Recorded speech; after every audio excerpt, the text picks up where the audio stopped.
da igreja, por favor, após a ministração da palavra, você não saia, né? Os irmãos que não são membros da igreja ainda, né? Os irmãos tenham a liberdade, mas eu preciso que, por favor, os membros da igreja permaneçam no templo para nós realizarmos uma assembleia rápida, coisa rápida, mas eu preciso deliberar 2 assuntos aqui com os irmãos, e eu preciso mesmo.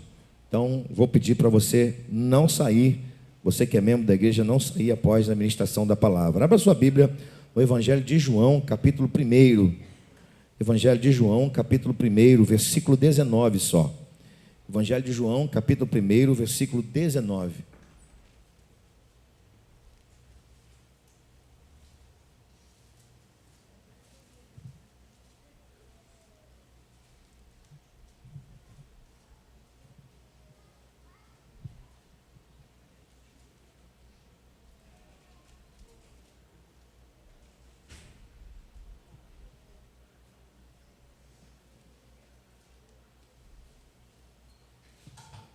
Somente o versículo 19, eu vou pedir para você permanecer com a sua Bíblia aberta.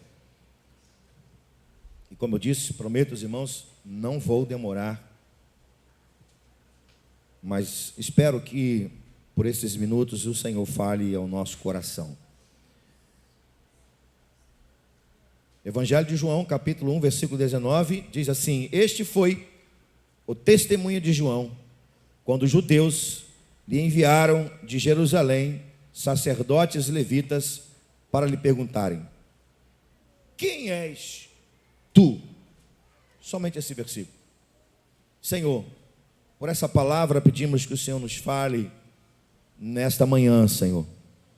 Pedimos que o Senhor nos fale mesmo.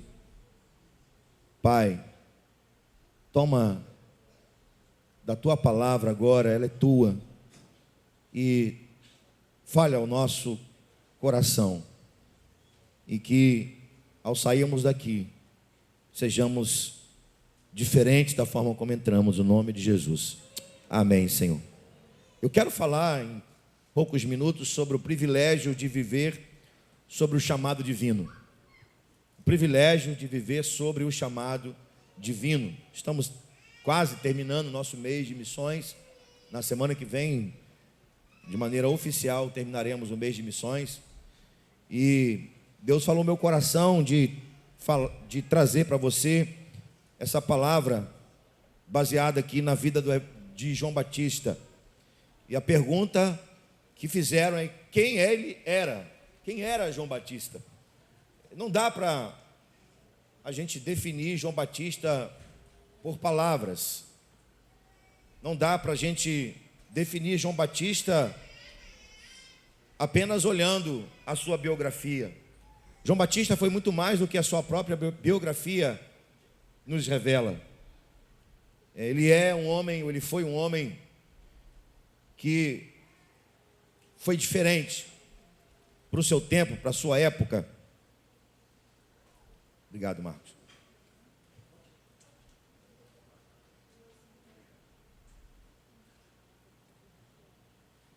Eu quero destacar algo sobre João Batista e depois a gente olhar aqui o texto.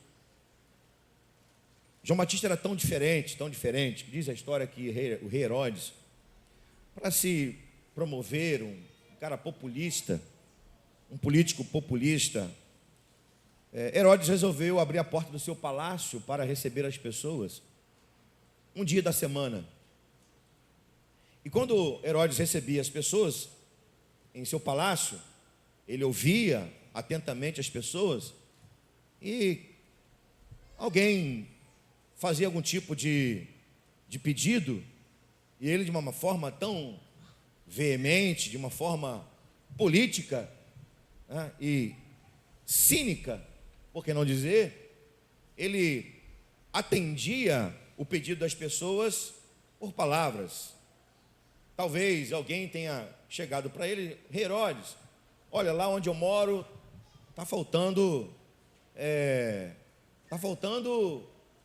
pavimentar melhor as ruas, meu telhado está ruim. Herodes levantava e: fulano, anota aí, atende o pedido dessa pessoa, e o telhado dela tem que ser consertado em todos os dias, é uma ordem. E Herodes gostava de ouvir as pessoas dizendo: isso não é a voz do homem, essa é a voz de Deus.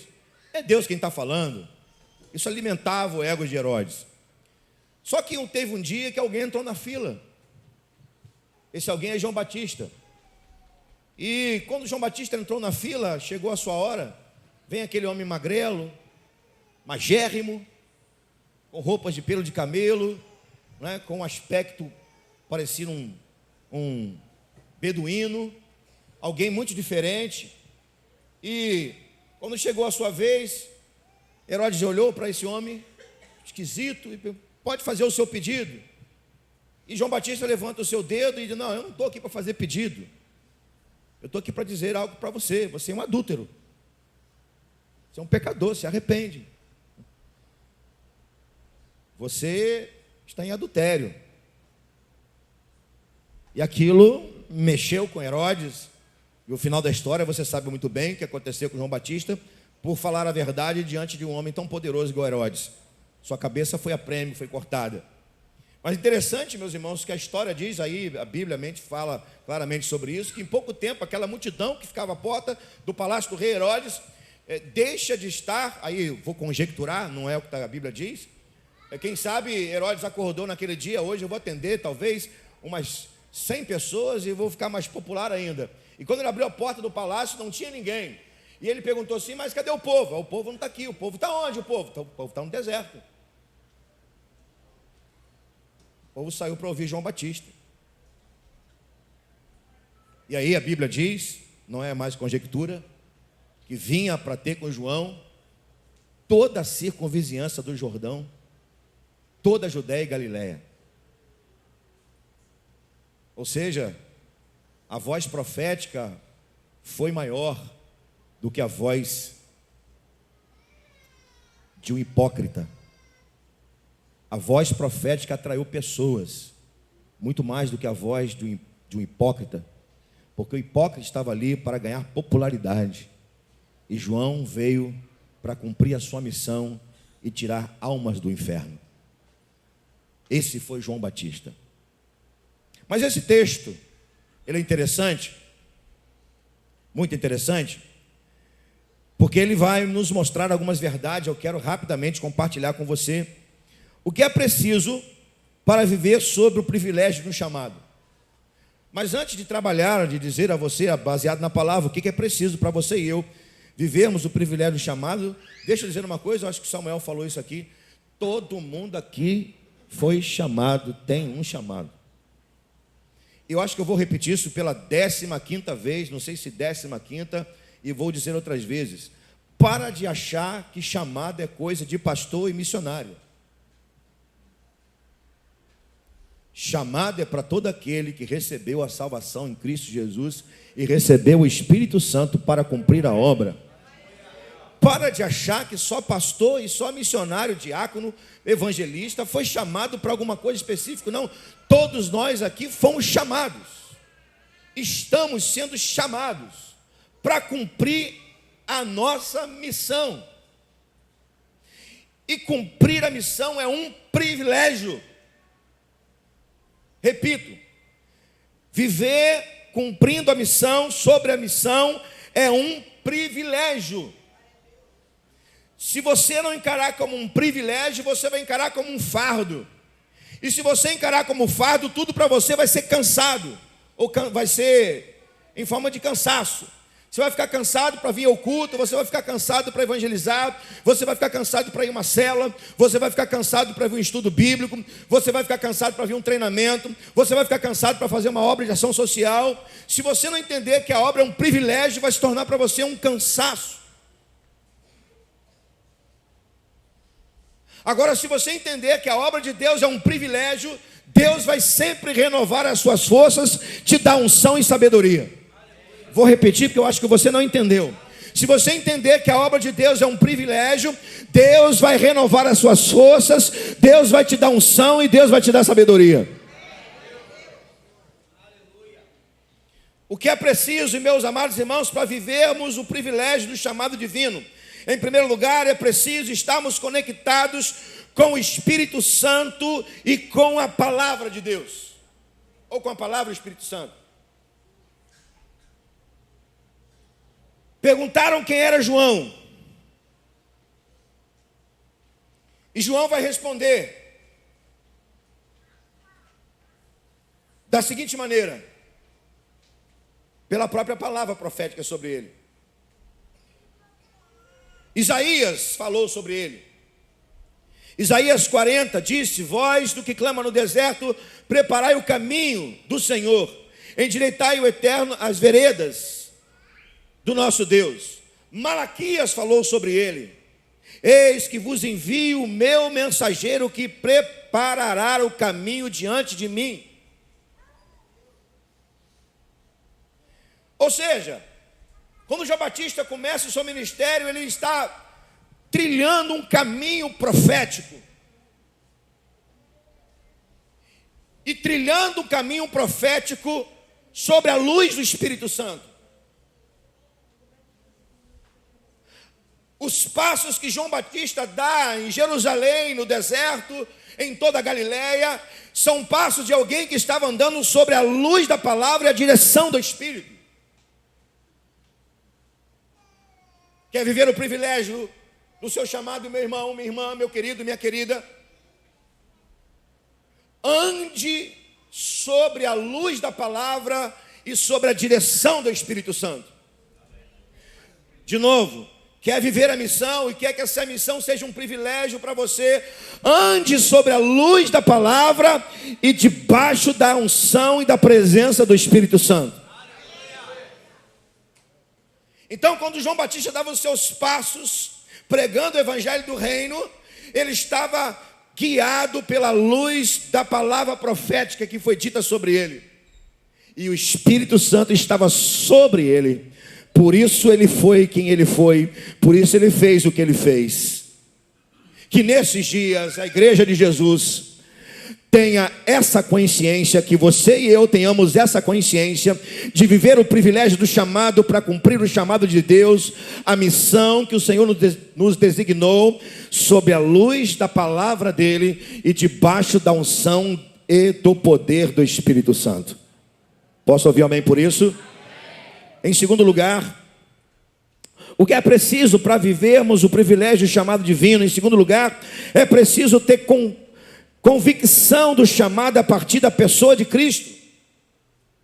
É preciso ter convicção do chamado a partir da pessoa de Cristo. Perguntaram a João: você é o Cristo? E João, de uma forma muito convicta, diz: não, eu não sou o Cristo, eu sou a voz dele.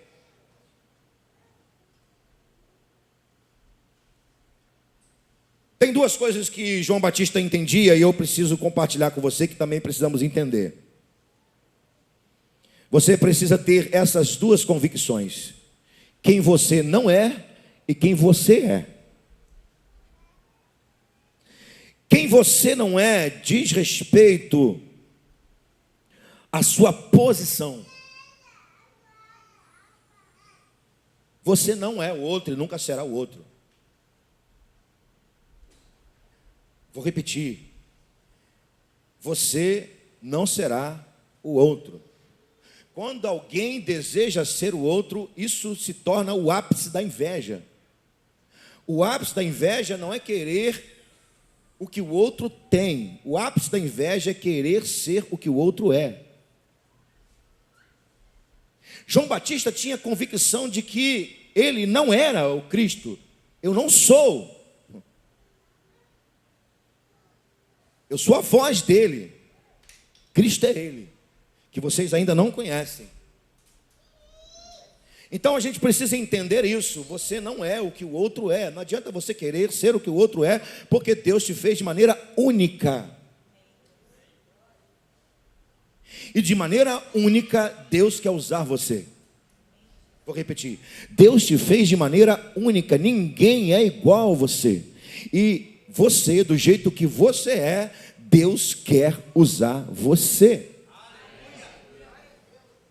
E outra coisa que nós precisamos entender, irmãos, além daquilo que nós não somos, ou seja, nossa posição, nós precisamos entender quem somos de verdade.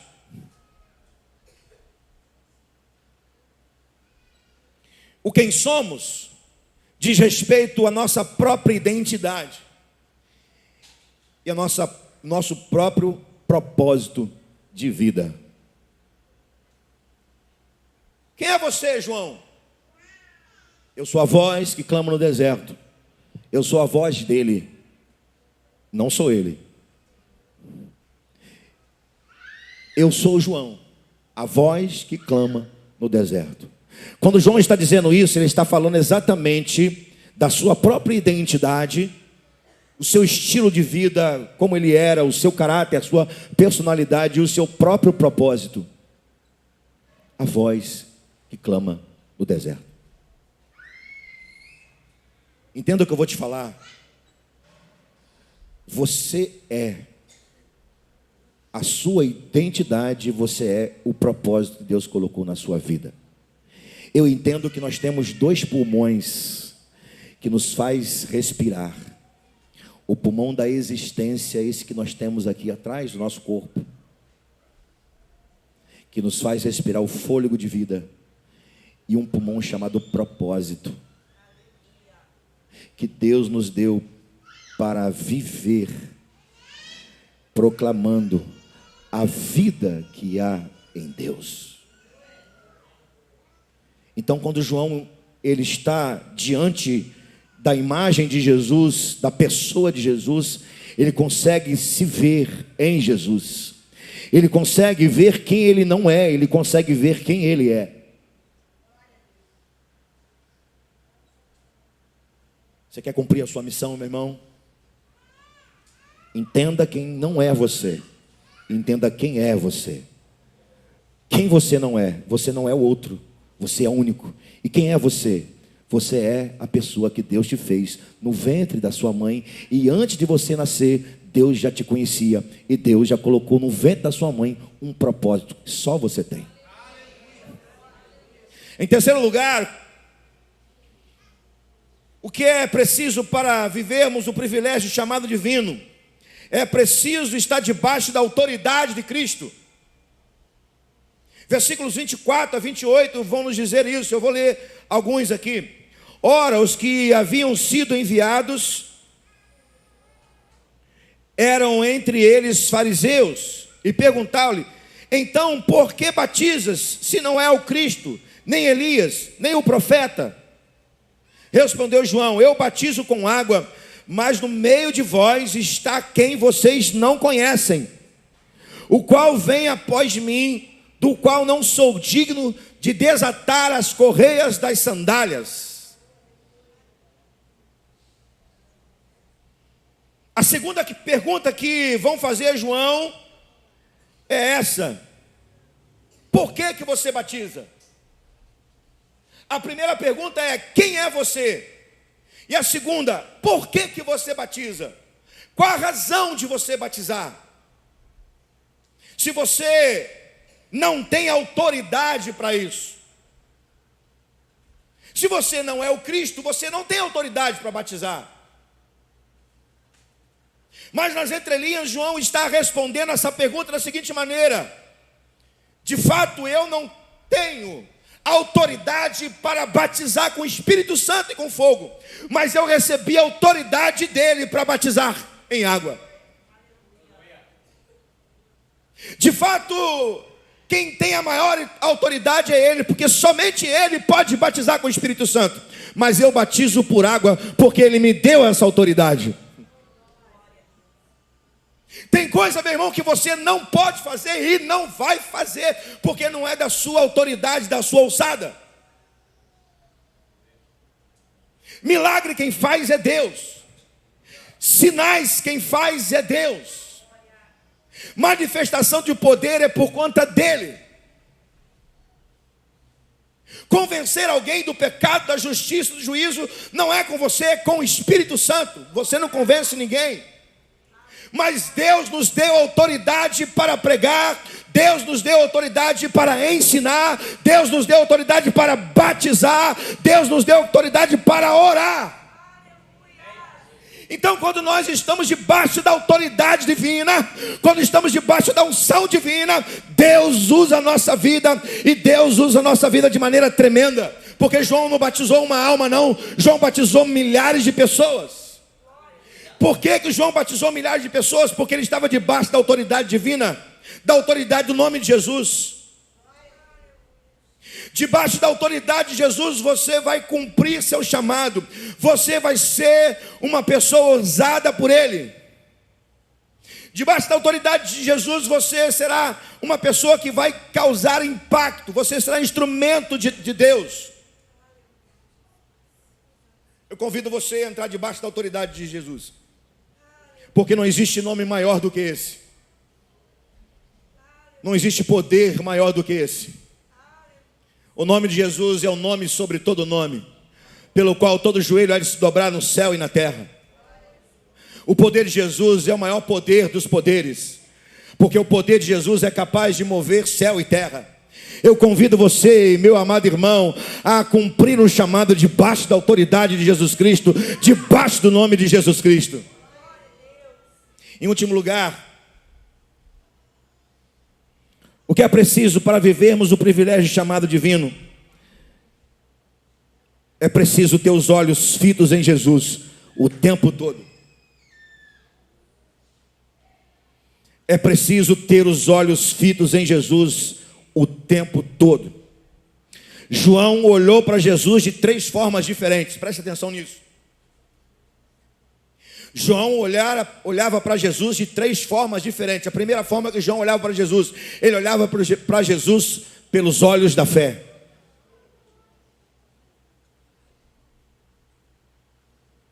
Estava sobre ele uma palavra profética. João assume sobre ele uma profecia, uma palavra gerada por Isaías, por Malaquias. Então João acreditava em Jesus pela palavra. Não somente a palavra que ele ouvia, mas a palavra que literalmente entrou em sua alma. E nós sabemos que quando ouvimos a palavra aguça a nossa fé. A fé vem pelo ouvir a palavra. Então João Batista, antes mesmo que Jesus manifestasse, antes mesmo que Jesus aparecesse, João acreditava pela fé em Jesus Cristo.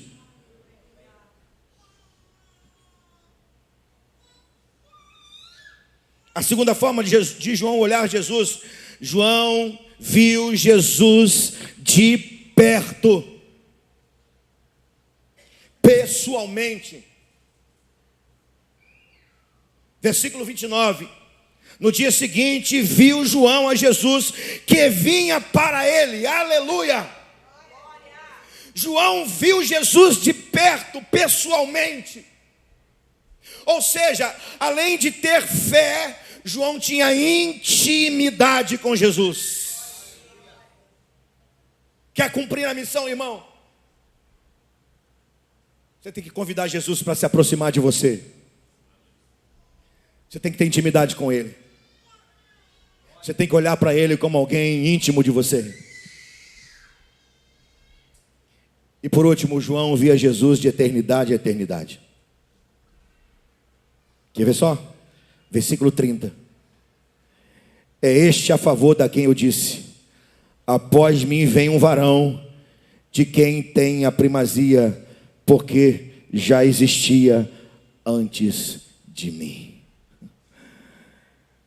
João viu Jesus de eternidade a eternidade.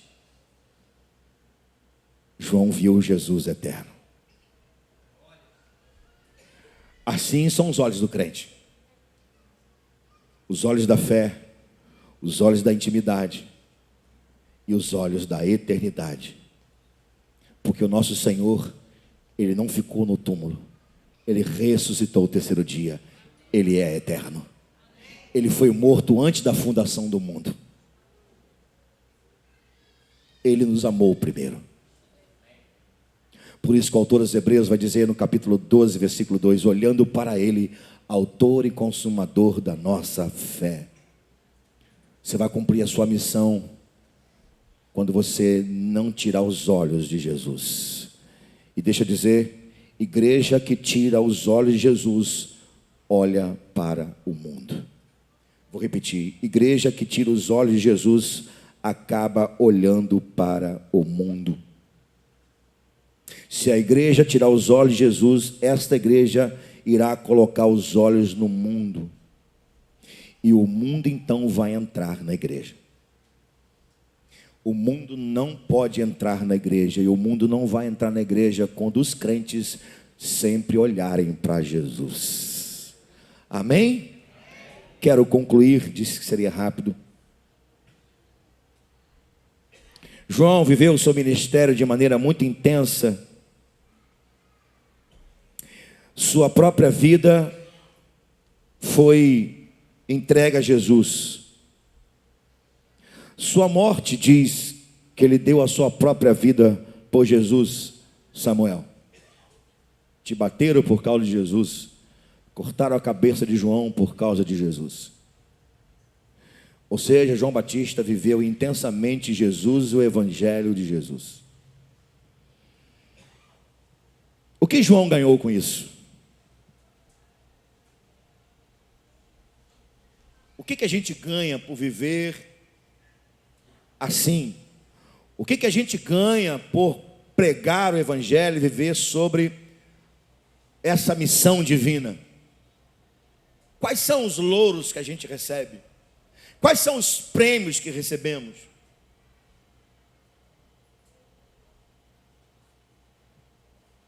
Eu vou te falar 2 prêmios que nós recebemos por viver o privilégio de cumprir a missão.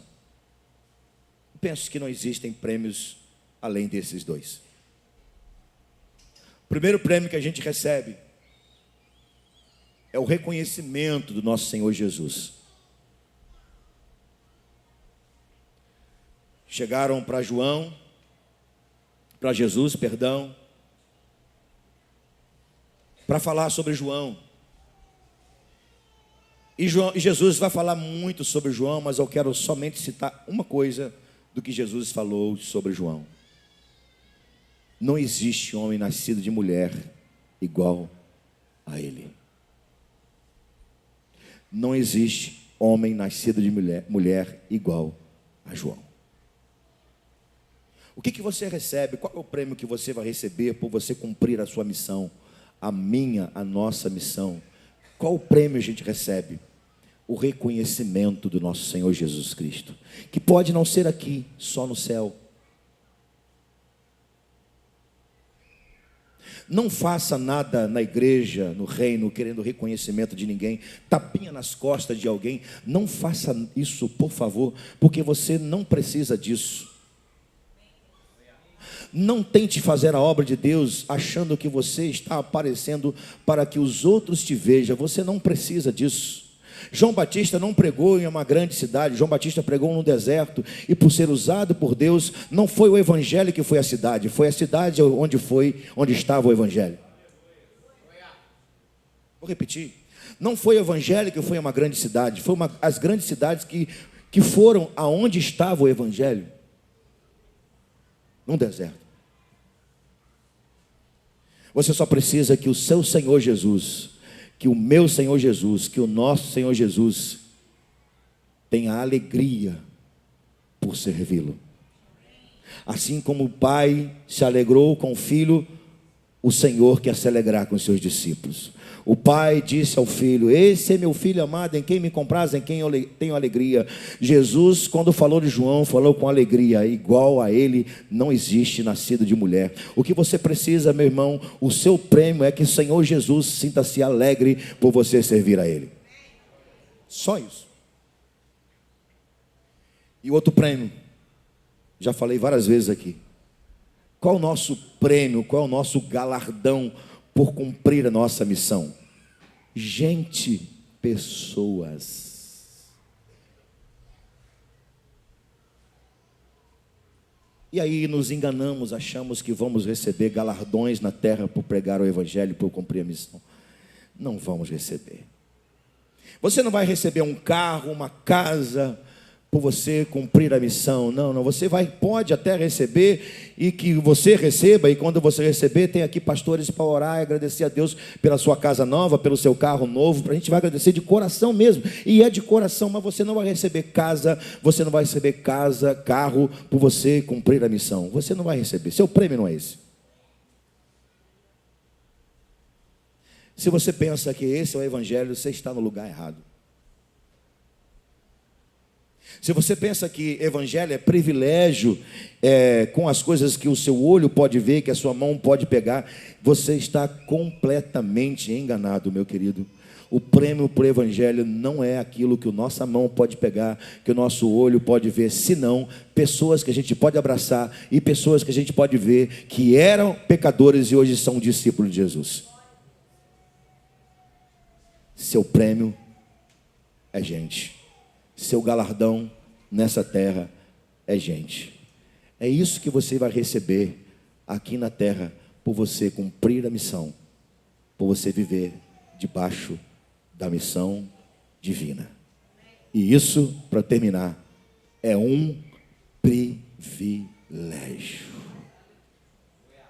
Você já viu na Bíblia, aqui termino, você já viu na Bíblia algum anjo pregando o evangelho? Anjo traz mensagem de Deus, mas anjo não traz mensagem de salvação, não traz mensagem de arrependimento, não discipula ninguém. Isso é privilégio da igreja. Você tem esse privilégio que anjos nenhum tiveram, de pregar o evangelho, cumprir a missão, discipular pessoas, abençoar pessoas. E repito para terminar, se você não entender que isso é um privilégio, você vai entender que isso é um fardo. E se você entender que é um fardo, você vai sempre ficar cansado. Mas se você entender que é um privilégio, Deus vai usar a sua vida poderosamente. Amém? Deus nos abençoe. Vamos ficar em pé.